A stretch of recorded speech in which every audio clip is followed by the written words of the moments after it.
Well, it's good to be back, everybody. Um, just got done watching the IU game. They in their first national championship football ever, number one. So I never thought I'd see that in my lifetime. So got the IU hat to support that, celebrate that. May not ever see that again. Um, Today, though, what I'd like to talk about is the power of forgiveness. You know, my daughter just turned 12 Wednesday, and there's a little girl in her class who has a birthday the same day as her, and they're both going to have their parties on the same day. And the little girl went around telling all the kids in her class to go to her party and not my daughter's party. And my daughter said, yeah, go to hers, and then you can come to mine later. That's okay. And the little girl was telling everybody just to go to hers and not go to my daughter's. And what my daughter did was so amazing that I just have to brag on her. Um, on her birthday, which was Wednesday, she went and bought that little girl a present, and she gave it to her. And the little girl said, "Oh, I I got your present. I'll have to get it for you tomorrow." And Paige was telling me about that, and I said, "Honey, that is so awesome. I'm so impressed by your character that you would forgive that little girl enough to give her a present, no matter after she tried to sabotage your birthday party." I said, "That is so great, and it took me back to when I first started trying to explain the message of forgiveness to my kids. And it's really funny. Proverbs 22:6, it says, train up a child in the way he should go. In this case, it's a she. Even when she is old, she will not depart from it. You know, for for a long time, I thought that was a promise, and I thought that was a contradiction because I'm sure, like we all know people that were raised up in the church and couldn't be farther from God. You know, I know a few results that are I'm not going to get into with, but like there's even a famous Satanist. His name's Aleister Crowley. He was raised up in the Plymouth Brethren, and it was kind of a doomsday cult, and they thought the rapture was just around the corner, and so they they discouraged anything anything to do with no gifts, no birthday parties, no they they basically cut all the fun out of life. And you know, he ended up rebelling, and he started a satanic religion. It's called the Lima, and the number one rule in that system of belief is do what thou wilt, which means, do whatever you want. And so, that's just one example of many where that isn't a promise. And when I learned that it wasn't a promise, it was a little bit easier. See, that's based in the wisdom literature, and those are not promises. Those are suggestions to what you should do, and most of the time that is going to be the result. See, if we understand it in that context, then it's a little bit better. And so I got to thinking back to when I first started telling my kids about forgiveness. Um, my daughter was 7, and I was teaching her and her brother about Matthew 5:43 through 45, and it says, "You've heard it, you have heard that it was said, 'You shall love your neighbor and hate your enemy.' But I say to you, love your enemies and pray for those who persecute you, so that you may be sons of your Father who is in heaven. For he makes his sun rise on the evil and on the good, and sends rain on the just and on the unjust. You know, so I was explaining to my daughter, I said, you know, you're supposed to love your enemy. You're supposed to love your neighbor, and you're supposed to love your enemy. And she looked at me with a tilted head like a dog that heard a high-pitched sound. And I laughed at her, and I said, well, what's the matter, honey? Do you not forgive your enemies? And she looked over at her brother, and she pointed at him, and she goes, he doesn't either. It was so funny, you know. But that's just it. It goes against our very nature to forgive. And so, you know, to see her practice that, put that into practice now, it was just such a blessing to see the fruit of what I put into her mind years ago. You know, I wasn't taught to forgive and forget. I was taught to remember, and I was taught to get even, and I was taught to keep score. You know, um, and that even that gets into one of the ways that we can break what the Bible talks about in generational curses. People make it so much more complicated than what it has to be, and they try to make it such a spiritual thing. But there's a practical application that just makes so much sense, and it's so simplistic. But we're going to get into that. You know, what it is not only do I tell my daughter about forgiving, it's I have to put it in practice, and she has to see me do it. You know, I used to work at Gibson County Coal, and I did a lot of. I was a good worker. I was a hard worker, but I did a lot of stupid things too. There was one time I hurt my back, and I got put on lower tabs, and I just acted like a complete idiot, and I quit. And then I went back, and I made up with the general manager. I did a lot of stupid stuff. I put stuff on social media about my bosses that I shouldn't have, and caused drama and caused problems, and I missed work, and I really just wasn't a good employee. And they took up a fund to help me while I was off, and when I come back, I told them I wasn't going to roof bolt anymore, and if they didn't give me a replacement, that I was putting in my 2 weeks, and they said okay. So I put in my 2 weeks, and when my 2 weeks come, they sent me out early, and the boss wanted me to go in there and talk to him, and I didn't. I just took my stuff off and left, like a jerk. And so he didn't forgive me for a long time, and I worked somewhere else, and I come back, and I told him, I was like, I took this place for granted. I said, you actually care about the people here, and these other places, they don't. They'll make you work 7 days a week and miss out on your family, and I'm sorry. And he hired me back, and whenever he ended up retiring, you see, he didn't like me for a long time, because when I first started there, they had a hiring freeze on, and I'd worked my butt off, and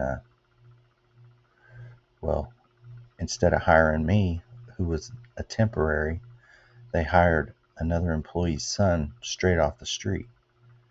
And that was such a slap in my face that I went somewhere else and got another job. And my third shift boss said that he was going to get me back. And anyway, he went above the manager's head to the general manager and got me a job. And so the manager didn't like me. Well, so that's the guy that I made up with. And then when he retired, and then they closed our mine down, I got sent over to the other mine. And that's when I ended up failing my drug test. Okay. I failed my drug test, got fired, got arrested. I was out on pretrial, and my probation officer had told me, if you get a good job at the mine, at one of these mines, or even if you get a job back where you were working, where you got fired, that would look so good in front of the judge, and that would really help you on your sentence. Okay, so short story long, more like, I put in for a bolting job at Gibson County, and the general manager called me in, and for whatever reason, he interviewed me, and then he ended up saying no, and so he said he wasn't going to offer me a job until I was completely out of trouble, and you know, I don't know, it felt like he just called me in there to embarrass me, or to berate me, or to kind of give me, you know. So I held that against him, and me and my son were going to a football game, and we saw him at a pizza place. And I went to wash my hands, and I walked right past him, and I was like, I ain't talking to that dude. And while I was in there washing my hands, the Lord worked on my spirit, and he said, you need to go out there, and you need to talk to him. He said, you're a Christian. You don't hold that stuff against him. You forget it, and you go back out there. And I said, okay. I went out there and talked to him and told him how I was doing and everything. And my son was with me, and he told him God bless him, and told him, hope he does well, and thought that was that. Well, he went out to the mine and told the guys that I was doing real well, and next thing you know, they called me and hired me back for a job, and I start pretty soon. So my daughter got to see that. She saw me. The guy that my wife was cheating on me with, he goes to the gym with me, and when I first got out of prison, I really wanted to just, I don't know how to say it nicely, I wanted to hurt him, and I would just get so mad, and I was in the bathroom, and the Lord put it in my spirit to go up to him and say I forgive him, and I didn't want to. I was like, Lord, I don't want to forgive him. And so I did. I went and forgave him. He never even said he was sorry. That's okay. It just so happened I got to looking on his Facebook profile the other day, and he's going through the exact same thing that I went through with my wife, and I could say, yeah, he deserved it, or that's what he gets, or but the Lord put it on my heart to pray for him. I know how bad that hurts, and that was no fun, and I just pray that he doesn't hurt as much as I did. Hope it doesn't mess him up. I wish him nothing but the best. I've had to forgive my ex-wife for what she did.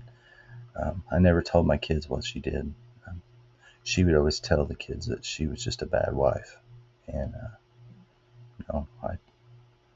we get into our arguments over how to handle the kids, but they see that I don't hold that against her, and my mom, she left us when we were real early, young, and she's caused a lot of problems. When I got arrested, she even tried to keep my kids from me, and despite all that, my kids still saw me turn her electric bill back on, get her a stove and a washer, and fix her floor, and mow her yard, and put heat tape on her pipes. And despite all that, there's a saying that says we are most like God when we forgive. And so through my repeated actions of not holding things against people, my kids see my actions, and they see what I preach, and then they can live it out in their lives as well, so they don't make the same mistakes that I made over and over and over, of holding on to that grudge and letting that stuff eat you up inside. And that's the power of forgiveness. You know, there's a the Green Mile killer. His name was Gary Ridgway, and when he was sentenced, all these people were like, "I hope you suffer in hell, or you're gonna get what you deserve." And this one guy, kind of looked like Santa Claus. He got up there and he said, "You've done a lot of things. You caused me a lot of harm." He said, "But I forgive you." And the Green Mile killer started crying. That's the power of forgiveness. That's why it's so important, so paramount as Christians to learn how to do that.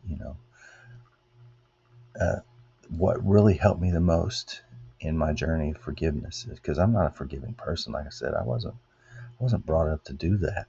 It's the unmerciful servant in Matthew 18:21, and it's a long one through 35. It says, "Then Peter came up and said to him, 'Lord, how often will my brother sin against me and I forgive him? As many as 7 times?' Jesus said to him, 'I do not say to you 7 times, but 77 times.'" So just in that, it said in the Torah, the oral Torah, the Jewish people were supposed to forgive people 3 times. So Peter saying 7 he was doing more than double. But Jesus says, no, that's not even enough. 77 times. But the message, and some even say 70 times 7, which would be 409. But the message is clear. You're supposed to forgive every single time. And the thing of it is it's not so much for them as it is for you, because that unforgiveness will keep a person in bondage, and it'll bring up a root of bitterness, as it talks about in James, and it'll give the devil a foothold whenever you have anger in your heart. And so let's move on with the rest of the parable. It says, and of course Jesus, he told stories, and he says, "Therefore the kingdom of heaven may be compared to a king who wished to settle accounts with his servants. When he began to settle, one was brought to him who owed him 10,000 talents. Now in today's money, that would be billions of dollars. In other words, it's a debt that he could never repay. And since he could not pay, his master ordered him to be sold with his wife and children and all that he had, and payment to be made." So the king said, "Well, you owe me. Back in those days, they put you into slavery. He said, I'm going to put you and your family in slavery." But the servant fell on his knees, imploring him, "Have patience with me, and I will pay you everything." Of course, he was telling him it was a debt he could not repay. And out of pity for him, the master of that servant released him and forgave him that debt. But when that same servant went out, he found one of his fellow servants who owed him 100 denarii. Okay, so a denarii is a 1 day's wage. So somebody owed him 300 days' wage. So he had been forgiven billions of dollars. And he goes back to this guy that owes him about 3 months' pay, which, that's a debt, but billions and 3 months' pay is totally different. And seizing him, he began to choke him, saying, "Pay what you owe." So his fellow servant fell down and pleaded with him, "Have patience with me, and I will pay you." He refused and put him in prison until he should pay the debt. When his fellow servants saw what had taken place, they were greatly distressed, and they went, reported to their master all that had taken place. Then their master summoned him and said to him, "You wicked servant, I forgave you all that debt because you pleaded with me. And should you not have mercy on your fellow servant as I had mercy on you?" And in anger his master delivered him to the jailers until he should pay all his debt. Now here's the payoff. The story. so also my heavenly Father will do to every one of you if you do not forgive your brother from your heart. As a Christian, I've been forgiven for everything, for a debt that I cannot repay. Billions and billions and billions of dollars if it's in currency. If I think of all the things that I've done, all the people that I've hurt, all the mean things I've said, all the lies I've told, all the thefts, all the stealing, all the drugs that I've done, all the adultery I've committed, all the all the hurt that I've caused people. And one person over here didn't give me a job because I needed it to look good in court, and I'm going to hold that against him. Jesus says, "You wicked servant, I forgave you for everything. I forgave you for billions, and you want to go over to one of my servants and you want to hold a little 3 months wages against them? Depart from me, you wicked servant." So that one guy that ruined my marriage, I'm going to hold that one thing against him after all I've been forgiven? Or that ex-wife who broke up my family? Yeah, those are awful things, but compared to what I've been forgiven, that is nothing.